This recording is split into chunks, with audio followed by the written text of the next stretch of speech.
Happy Friday, everybody. Um, how are you doing out there?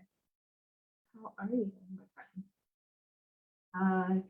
Just wanted to hop on really quick. I made a post this morning for Earth Day and Flashback Friday, and I know Earth Day was yesterday, so I get that. And I just wanted to come on and talk about that a little bit more and also kind of clarify a little. So, Earth Day is my dad's birthday. And it's a day that is always really near and dear to my heart. My dad passed away, I guess it would be 13 years ago now.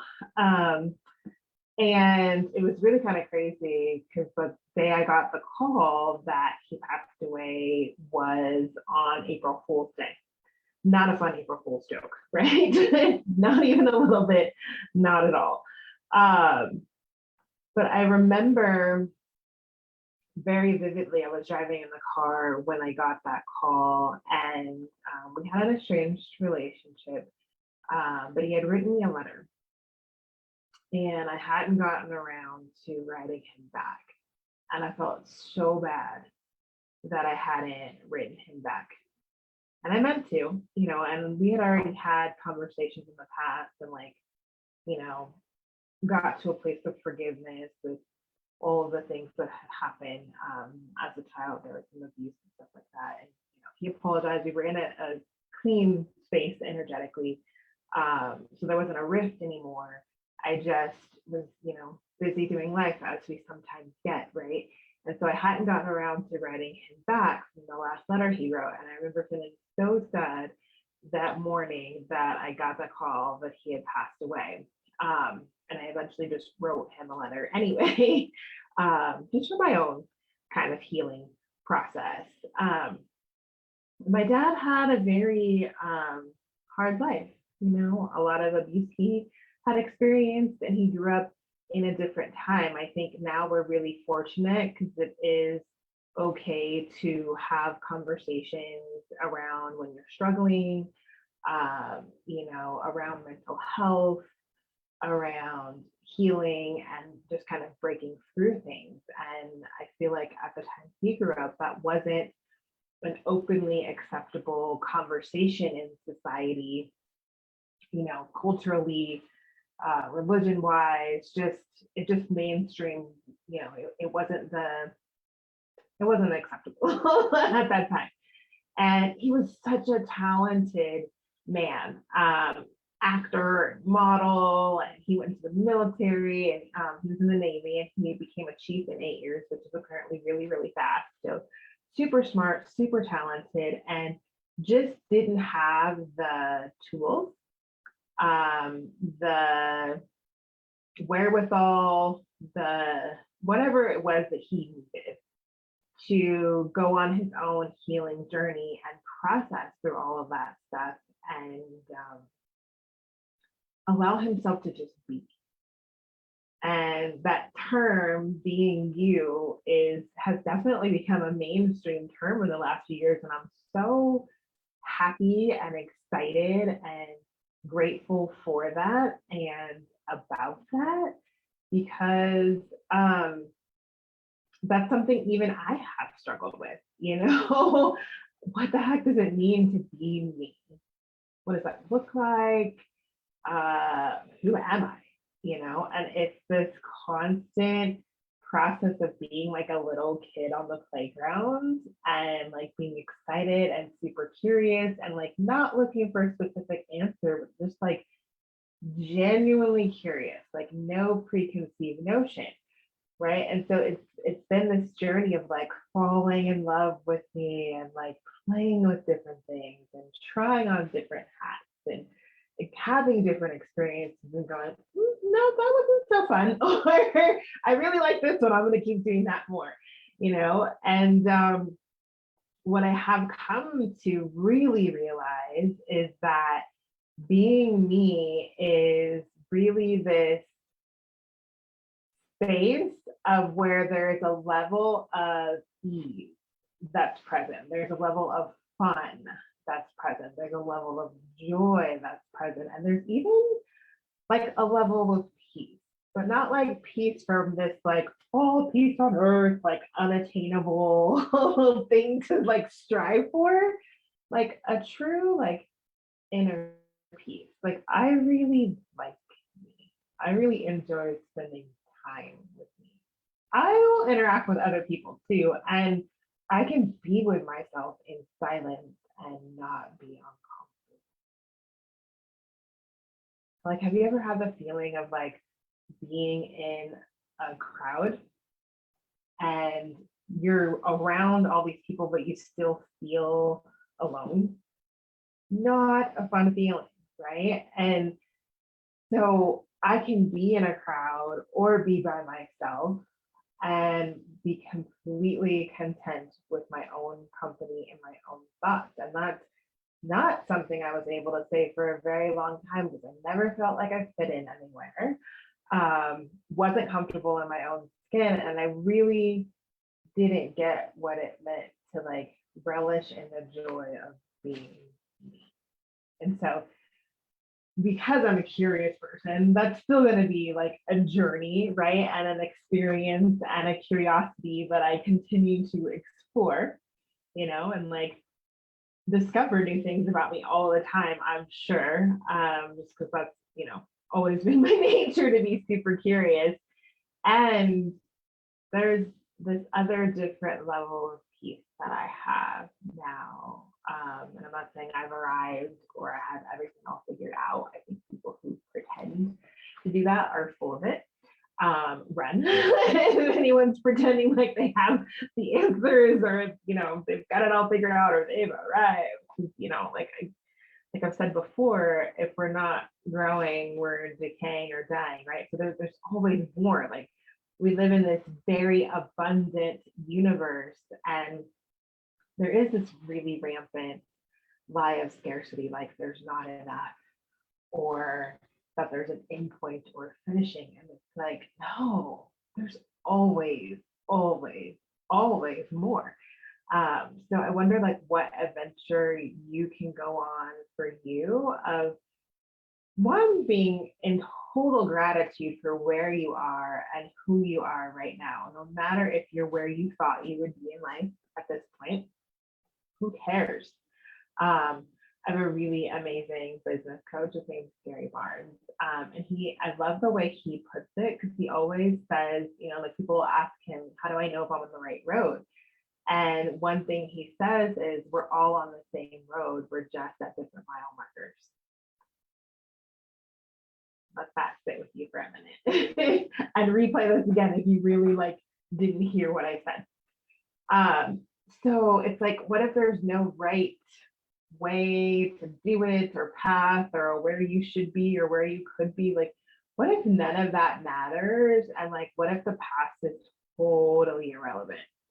So one of the things that I put on that post around my dad and around Earth Day was just wondering, what his life could have been like, or how different things could have been for him, for us kids, my mom as a family, and just, everything, we're all connected, right? So there's a ripple effect. It trickles out to probably people we don't even realize we've interacted with that at some point in time. But like, I wonder, like from a curiosity place, not from a place of regret. And like, this was the distinction I really wanted to make. Because a lot of times we'll like look at things that have happened in the past and relish on the things we thought were good, or really try to avoid making the same mistake again, or avoid things that we are regretting happen, right? And so like, what if you could let all that go? Because what if none of it matters? What if none of it is important or relevant in this moment right here, right now, or moving forward? And like truly from a place of curiosity, just wondering like, I wonder how different things could have been if he had been shown more kindness throughout his life, if he had been shown different ways or different tools to let go of, I'm sure, some of the shame, the pain, the regret, like whatever, some of the things he experienced as a kid and as an adult. And if he had more awareness and more consciousness and really got that there were more possibilities. And I have a feeling like he was aware of that on some level, maybe not on a super like conscious, present in his face cognitive level. And I get that on some level he was aware because he did create so many amazing things before he got to a place where essentially he started destroying himself.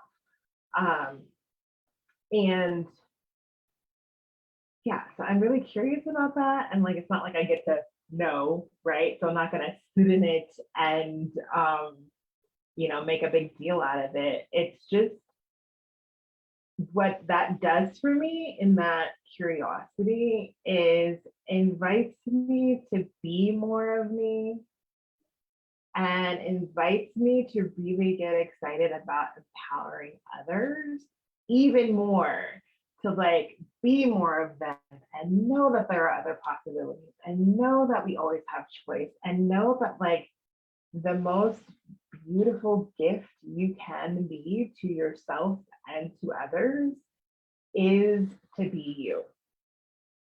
And if you're struggling on some level with what the heck that means, and even if you're not struggling, if you're on this, like, if you're curious, if you just have like an inkling of curiosity of what that means, I would invite you to contact me. I love facilitating.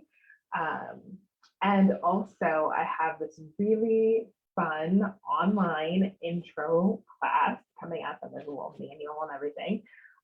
Next Tuesday, the 27th at 7 p.m. Mountain Standard Time, called Stepping Into Being You. Oh, I just like the whole title like makes me light up and I get so excited. So if you would like some more tools, I'm going to invite you to join me on that adventure. It'll be on for about an hour and a half, roughly. And I'll put the link in the comments if that sounds fun for you. If you can't be on live, you can still sign up and register. You will get the recording afterwards. I'm just really inspired right now to empower you and anyone, anyone who's willing to choose, right? Anyone who has any inkling of curiosity, anyone that knows something different, something more is available and possible, to just come and play and explore and like let go of the judgment, let go of the regrets, let go of any attachment to believing on any level that you have to be a victim of your past or anything that was created in the past or any choices that you made in the past, even if the past was 10 seconds ago.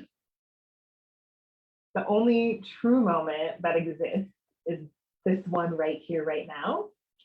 And what choices could you be making right here, right now that can create a future maybe that you didn't even know was possible, maybe that you didn't even know was available, maybe that you even possibly, like I used to do, believed was possible for someone else or even everyone else except you.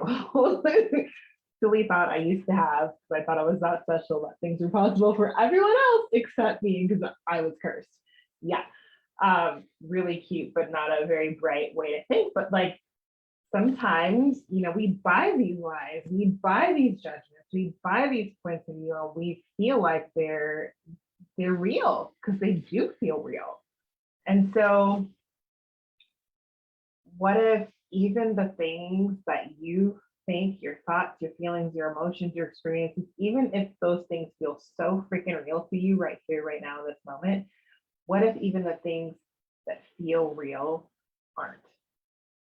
What if some of them are lies that you've been buying? And what if some of them are other people's thoughts, feelings, judgments, emotions, conclusions, considerations that you've picked up? And because they feel so real, you thought they were yours. So, my friends, again, just wanted to hop on and invite you to a different possibility right here, right now, today, whether you choose to join me for the Stepping Into Being You intro or not. What else is possible? Like, really, like, I'm going to invite you to get super curious, to like go beyond anything you thought was possible before this moment right here, right now, and like really get curious and start to ask. Ask and receive is real. The receiving part is very key. You have to be willing to receive. Like even just as effortlessly as you receive oxygen when you breathe in every day. Like that willingness to receive opens up so much more. So what else is possible for you right here, right now, and in the future, my friends? And if you would like to join me next Tuesday, link will be in the comments. Come and play. I wonder like how much greater your life and the world could be if you were willing to be more and more and more and more and more and more of you. See you next time, my friends.